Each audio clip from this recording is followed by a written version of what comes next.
Welcome to the Encouragement Engineering Podcast, where we combat the negativity that inundates our daily lives with a positive perspective and positive action.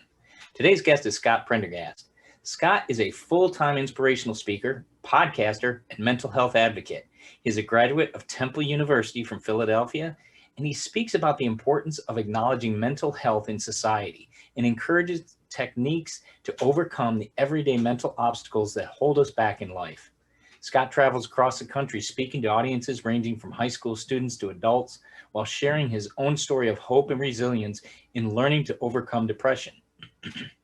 Scott uses a practical approach of mindful strategies combined with a compassionate touch to help others validate their own feelings and work towards moving past them. So please welcome to the show, Scott Prendergast. Scott, thank you for taking the time today. I really appreciate it.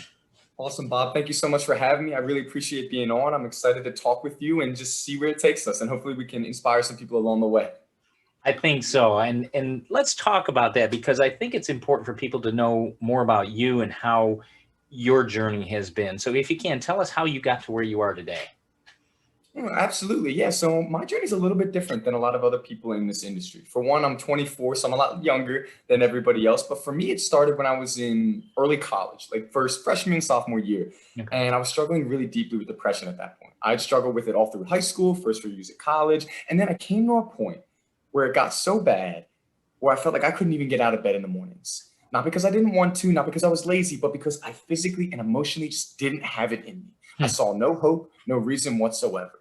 Right. But then I asked myself, said, okay, wait, I have a choice to make right here, right now. This is a choice. This is a life choice. I can either stay in this and just let this depression kick me 6 ways from Sunday, Right. or I can do something about it. And I'm not saying it's going to go away. I'm not saying it's going to be cured right then and there like that, but I can make an attempt and I can do my best to pull myself through and get myself to a place where I can start to enjoy life a little bit.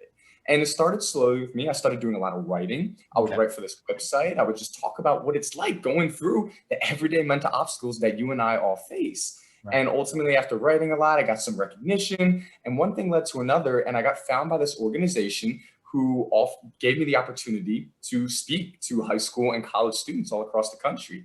And I started doing that part-time, then it became full-time. And I still do that in addition to my own brand as well. So that kind of is what led me here today.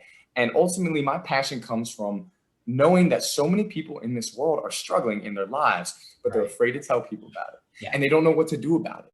And so many people tell me, Scott, I'm struggling. I have all these things going against me. That's just life. I'm like, yeah, that is life. But, living is suffering. Yes. But to truly survive, that's to find meaning in that suffering. And we can find meaning in that suffering. We can't always take it away, but we can find that pocket of peace. And that's kind of what my whole message is about. And that's what I love, is that finding that meaning. It's, like you did, you found a meaning and you mentioned the word hope. And I think that's critical for people to understand. We're going to go through stuff in life. All of us are. And that hope is what carries us through. Franklin or Viktor Frankl, wrote about that when he survived the concentration camps in World War II.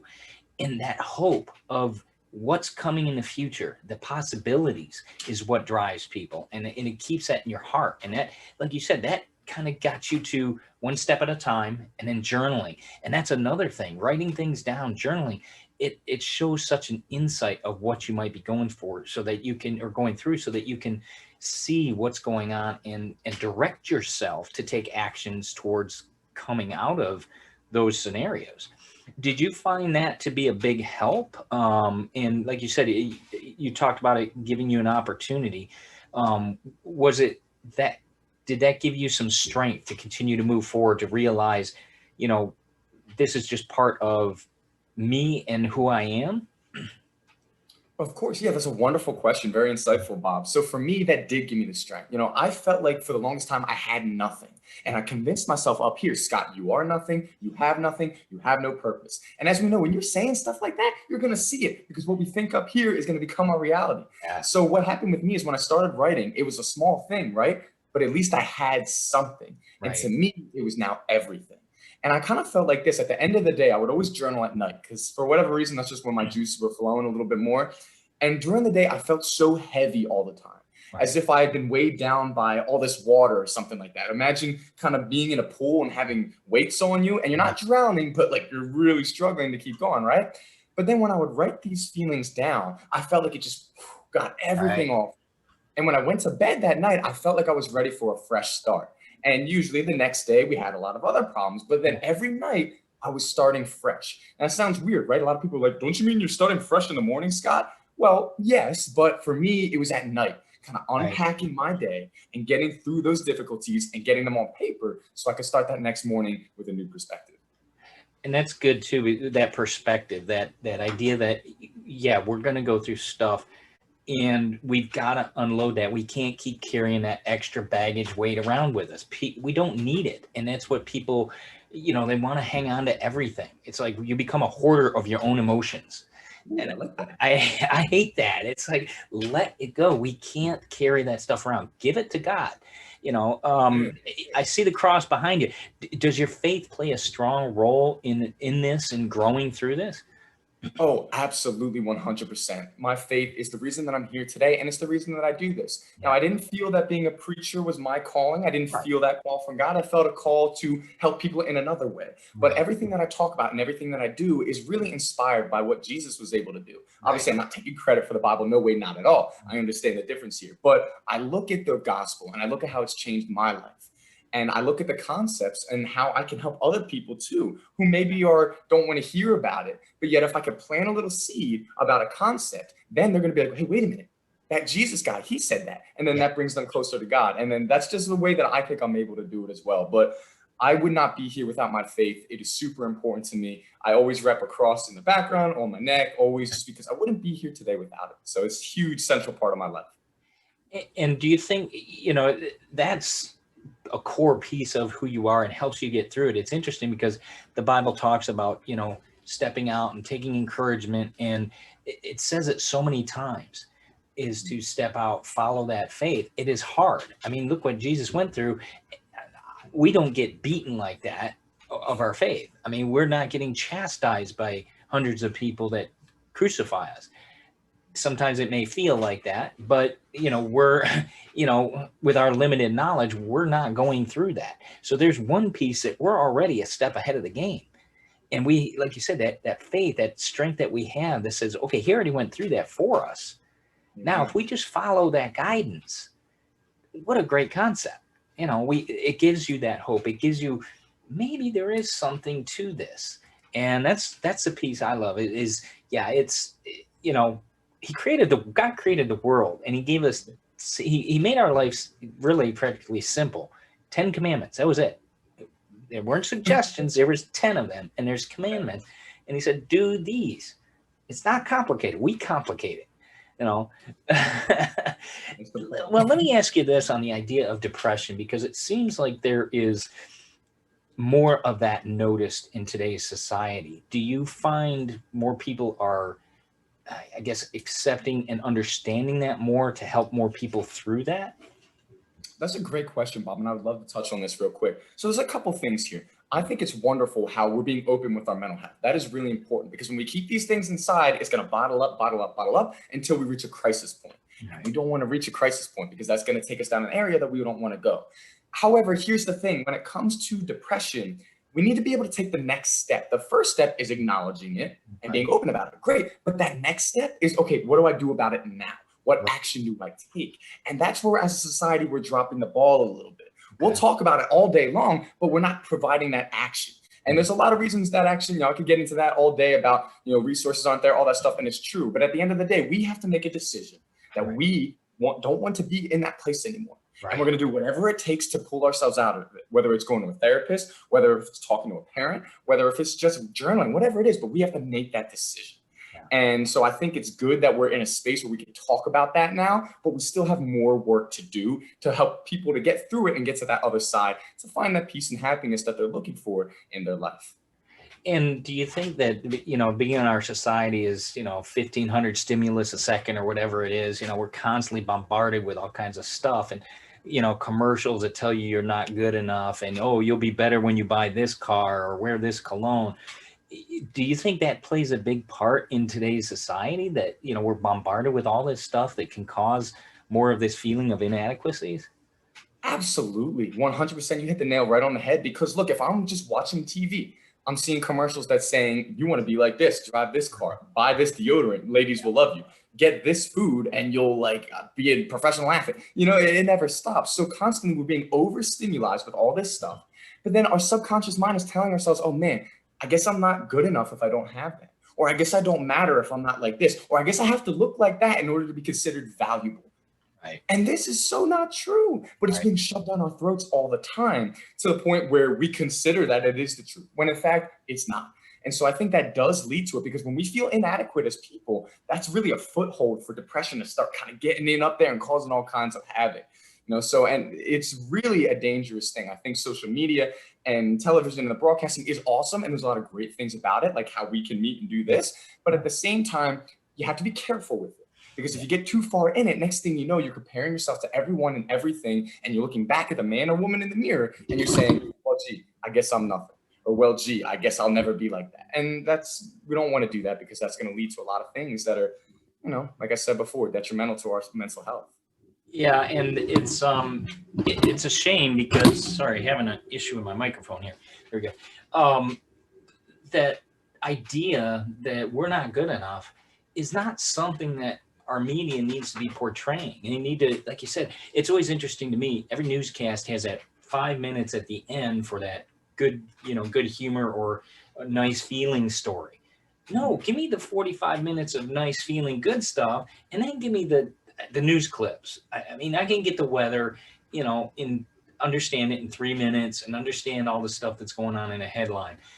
I don't need to be inundated with the tragedy and this and that and the feeling and it's just, it's frustrating. So I tell people a lot of times we have the power to change that just by pressing that red button. Turn it off, read a book, journal, do something go outside. Do you find it that, I watch some of your videos and they're great. If you get a chance, check out Scott's videos on YouTube. I love the camera angle you're doing with the sky in the background. It's interesting because it's so open, it's blue, and it offers that outlook of openness and opportunity, if you will. I don't know if you realize you're doing that, but that's my interpretation of it. But you have a great message with those. How did you get into that? I mean, was it just a different format for you to get your message out with that? Of course, yeah. So if I'm being 100% honest, I didn't, look that deep into it when I was doing the camera angle, but I do know what you mean, because I'm always just trying to make things different. And when I was doing the camera angles like that, I'm like, I don't know, this looks kind of cool. I can get into it. It's different. Yeah. But like overall, with my message and everything that I'm talking about, so my slogan for my personal brand is called Navigating Life Through the Lens of Hope. Okay. And that's ultimately what I want to do, because we have a choice every single day on what we're going to focus on. We can't always control what happens to us. We can't control our circumstances. That's the unfortunate truth. We can't do that. However, what we can control is how we react to those circumstances, how we react to the cards that we're dealt. That is totally up to us. So we could choose to look through the lens of, this is horrible, I'll never get through this, my life is over. Or we can get out of that lens, pop a new one in there, and look through the lens of hope with whatever it is that we're going through, knowing that, hey, this is not fun, it's not good, but I will get through this, and something good will come from it. And that's what all my messages stem around, saying, hey, we're going to acknowledge times are hard. We're not just going to sugarcoat it and say they're not. No, they're really, really hard, getting harder by the day. But let's talk about how we can find a little peace in it, find that little pocket of peace, and use our emergency joys to pull us through to get to another day where things might be brighter. Yeah. And it's a good point there that, we've got to be able to take that action, take those steps to get through it. As I was on another podcast with another guest, that the only way through it is through it. And that's true, is we're going to go through that stuff. I lost my mother when I was 6 years old to cancer. Didn't know, I was 6 years old. You don't understand why.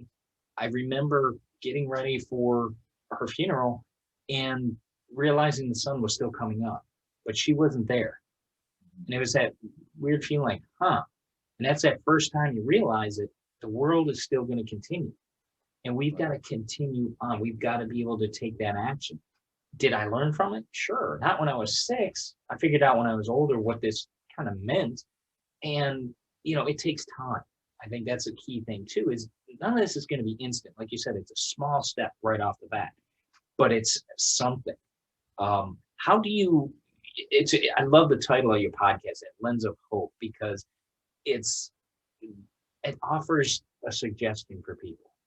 Hope is that key word. It's that opportunity.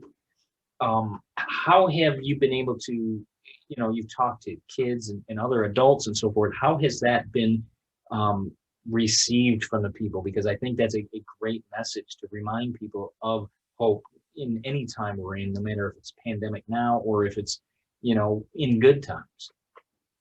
Absolutely. I think the message, it has been received super, super well. And I didn't go into it thinking like, oh, wow, this is the idea I'm going to do. So yeah, that'll really get the people going. I just went into it thinking, this is what I'm trying to do in my Right. life.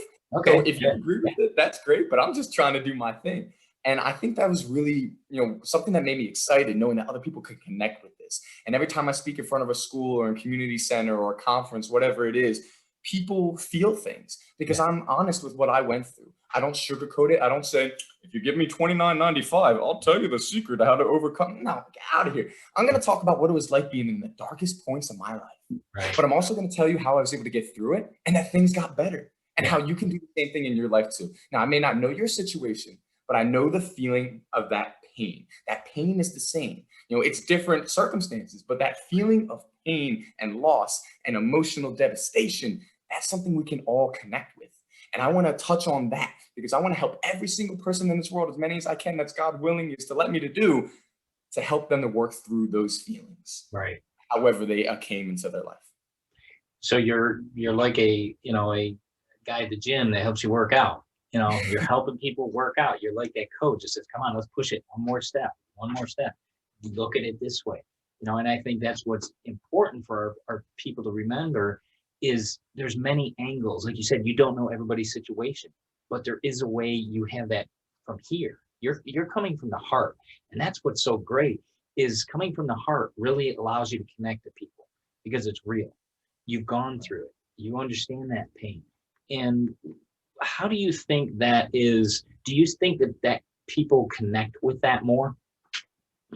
Absolutely. I think people, as people, we don't say all the time what we feel. We always put on these fronts and these masks of, oh yeah, I agree with that. This is great. And just acting like, yeah, kumbaya. But at the end of the day, we're not stupid. We could tell when somebody's putting on a front and when somebody's being genuine and honest. And I think that when I speak, people could see that I'm being genuine because there's no, little like glaze ahead of it saying I'm trying to do this for money or I want to appeal to a certain audience. I'm just doing this and whoever connects with it, amen. And if you don't, that's fine too. And I think in life, if we have more people who just come from the heart, we're going to have less misunderstanding and we're going to be able to get more things accomplished because we're being direct. Now, that doesn't always mean everything that comes from the heart is going to be all good all the time. And that's where we got to distinguish between that. But I think it's that when you're upfront and when you're honest, people can see themselves in you. And when you can see yourself in somebody else, you're going to connect with them. And when you connect with them, you're more in tune to what they're saying. When you're more in tune with what they're saying, you're going to take something positive away from them. And that's ultimately something I always make sure I want to do every time I speak.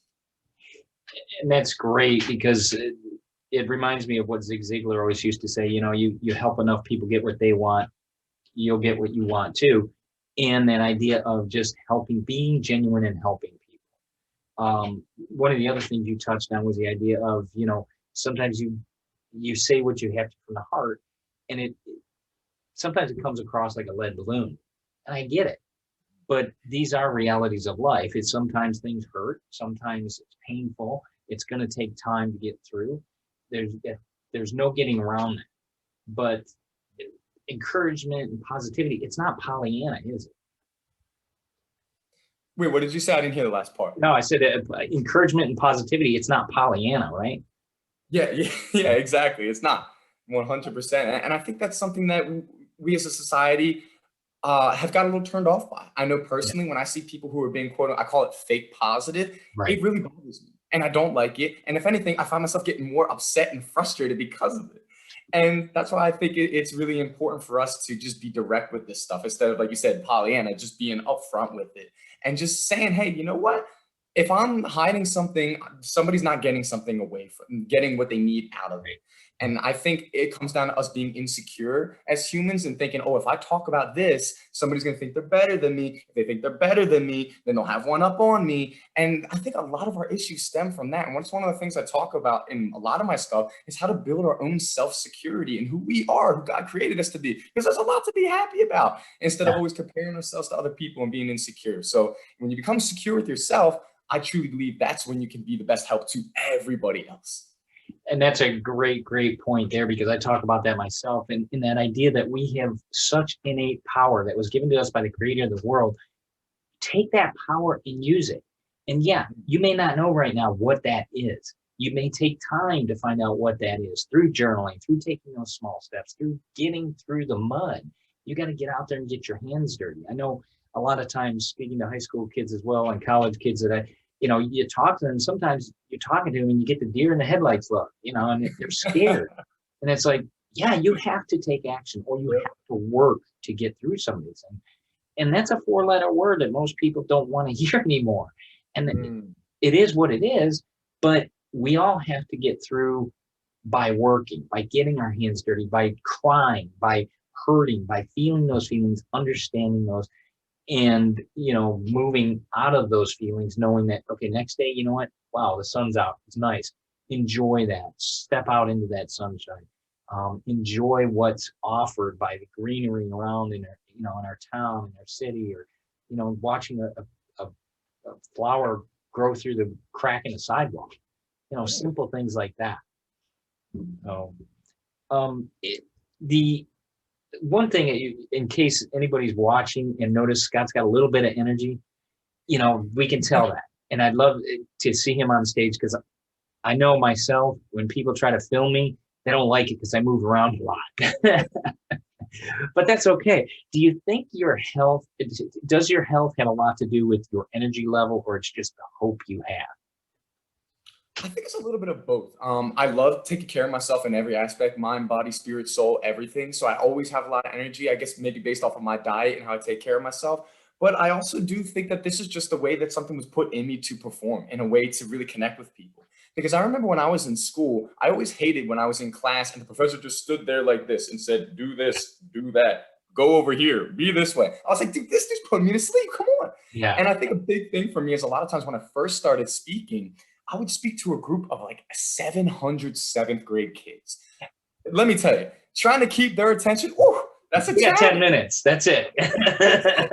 So what I found that when I started to do, though, is that when I was moving around, when I was using my hands, when I was engaging, I was walking up and down the aisles, people were really listening to what I was saying, as opposed to if I was a statue just holding the mic like this, Right. nobody could really relate to it. So people have told me, like, you got to stand still more. And I just can't do it. No. Because if I stand still, I'm not going to let what's inside me out fully. This is all part of the package of who Scott Prendergast is. It's just letting it out, letting it go, for better or for worse. So that's just me.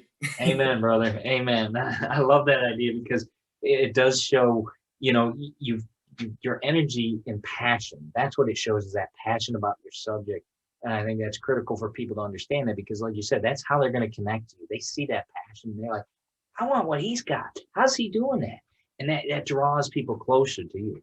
And that's a great reminder for people that, the health is a key piece of, who you are and what you do. Like you said, your diet.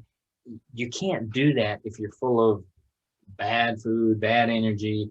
You've got to get that out of you so you can move, so you can relate that energy to others. So great job with that. One thing I'm curious to see, we are talking about, the ability, or what's the effects of depression and so forth more in our society, and we've got those steps we need to take. Are you seeing, because you talk to high school kids too, are you seeing them notice these characteristics earlier, or are they doing things earlier for the kids so that they don't have to be burdened? Like you said, in college, you figured this out. Okay, that's hard enough, and getting through college and all the stuff and the extra pressure. Are you seeing them, work towards skills for the younger students to get through some of the scenarios?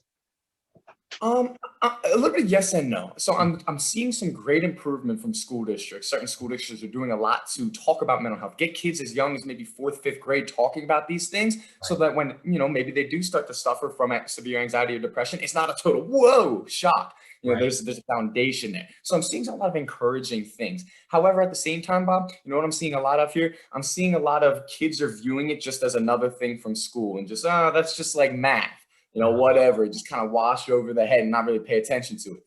You probably should pay attention to math. I didn't too much, story for another time. But anyways, I'm starting to see that, unfortunately, to the point where people don't realize what's truly happening until they're in the midst of a crisis, right. because they're being taught it in a way that they don't connect with it, or they don't believe it because they don't really truly know the actual symptoms. They just see it on the surface. So there are a lot of good things going on, a lot of good programs being created. But like I said, we still have so far to go to let people know that, hey, when you see this stuff, we got to get on it right away. We can't let it fester until we get to a crisis point. We got to get to a prevention area so that Right. we can say, hey, I'm identifying it, I'm acknowledging it, I'm seeking help, and now I'm going to work through the steps that I need to do that works for me to manage this in a proper way. That's ideally what I want everybody to get to. And I think we're on our way to that, but we're not there yet. Yeah. But definitely more encouraging signs, which is good. That's good because not only with what we're going through now, getting out of this pandemic, people have been cooped up. Those feelings are right there, and they may be feeling these signs of depression. They may be feeling signs of angst, and those are, like you said, you've got to be aware of that. I think that's critically important of being aware. And what are some things that maybe people that think they're not quite sure whether they have it, or some give some action steps for some people to continue to, you know, not necessarily to get fully out of depression because that could be a clinical thing, but what are Right. some steps people can do so they can avoid some of those deep dark feelings? Absolutely. And there's so many different things that we can do. And a lot of it's a lot simpler than we may think. And that's why I think it goes over people's heads sometimes because it's so simple. So one of the things that's really important, and I do this a lot and I've taught about this a lot, and some of the clinicians that I've worked with, told me about it. So I'm not just making it up. Throughout the day, three different times throughout the day, maybe once in the morning, once in the afternoon, once at night. Take 2 or 3 minutes to write down the feelings and emotions that have really been dominating your mind through that time period. So in the Okay. morning, maybe I'm writing down, hey, I felt sad all morning. I felt inferior all morning. Then maybe at night, it's, oh, I feel really happy. I feel whatever. But the fact is, when you're doing this, you're forcing yourself to pay attention to what's going on up here. And you're Okay. not just letting any thought and any feeling that comes into your head completely take over and Right. take you way down south or way up north, right? You're staying more level headed. You're acknowledging it. And you're saying, hey, you know what? I'm planting a seed of that. So tomorrow morning, if I feel inferior again, I know I've got to do something about this. Maybe I need to talk to a counselor. Yeah. Maybe I need to talk to a parent. Maybe I need to talk to a friend so that I can, address that feeling a little bit more. And that's a really simple thing, but it truly works. And this is something that's taught in CBT classes, in therapy as well. And I think that's one of the most important things as a starter that we can all do to become mindful. There's that buzz term, right? Mindful of what's going on up here rather than just being consumed and attacked by negative emotions and sad feelings. Yeah. And like you said, it's a very simple one. It's something we can all do, and that's it allows you to be aware of it, and not to mention I think you'll start to see yourself writing things more. You'll see that Yeah. growth. I've done that with clients that I've coached, and it's what is your ideal scenario that you want, and you physically write it out. Don't type it on a computer or text it. Write it out. Here's a pen, get a piece of paper, write it out, because the way you can learn that, you're writing it, you're seeing it, it's auditory, kinesthetic, that all that type of learning, you adhere to it, adheres in your mind more that way, because as you write and see it, it's like you're repeating it back to yourself too. So then you got three ways of learning it just right there by writing it down. And that's a great scenario. What's another one that people could do that's fairly easy to get those feelings of hope? Yeah. So one of the things that I practice a lot, I think is really important, is every time that I start to recognize a negative emotion. So this would be kind of a building step off of the first one I talked about. So let's say I'm going throughout my day and I start saying to myself, Scott, you are so worthless. You don't matter. You can't do anything, right? Who do you think you are? What I do is at that moment, I imagine a huge stop sign just in my brain, just boom, just stop. And I picture it for 5 seconds. And then you know what I do? I ask myself, okay, Scott, why are you feeling this way? What is going on to make you feel this way? And what can you do to change this? And by asking myself that, first off, I'm taking my mind off the actual problem, because now my mind's saying, okay, so why am I thinking this? And then I start going deeper, thinking about that. Next thing I know, 10 minutes later, I'm not consumed by that negative emotion anymore, because I've pinpointed what happened and I started to identify and write down why. So what I do is, and this is all throughout the day, I could be driving my car and I'll start thinking horrible things, but I say stop. And I start asking myself why. And again, such a simple thing, but when we do this, we can kind of get to that genesis and that core issue that's really plaguing us. And the more that we do this, the more aware that we become, the less often that we're going to allow those thoughts to stick around up here. Because like I said, we can't always control what comes into our mind. However, we do have control about what we're going to allow to stay there and what we're going to focus on every day. Yeah, don't let things rent space in your head, because the rent's not free and you don't need it there. No, and it's, I've talked to groups talking about that concept of all day we get inundated with negativity, and I'll take two glasses. One's filled with dirty water, and you get a pitcher of clean water, and you just start pouring into the other glass, and that's your positive notes, that's your encouragement, that's your positive things, your growth ideas, and eventually it starts to get all that dirty water and wash it out, and then you have a clean glass of water. It takes some time, but it's a possibility. Like you said, those are some ideas of things you can do with people that they can do themselves to get that mess out of their mind. We don't need it in our mind. We don't need that heavy weight weighing us down and telling us, like you said, you're inadequate or what's causing it. I think that's a great idea, because it helps you identify that cause. So great suggestions for people. Well, Scott, where can more people find out, more about you, your website? Tell us about your podcast too, because I know that's fairly new.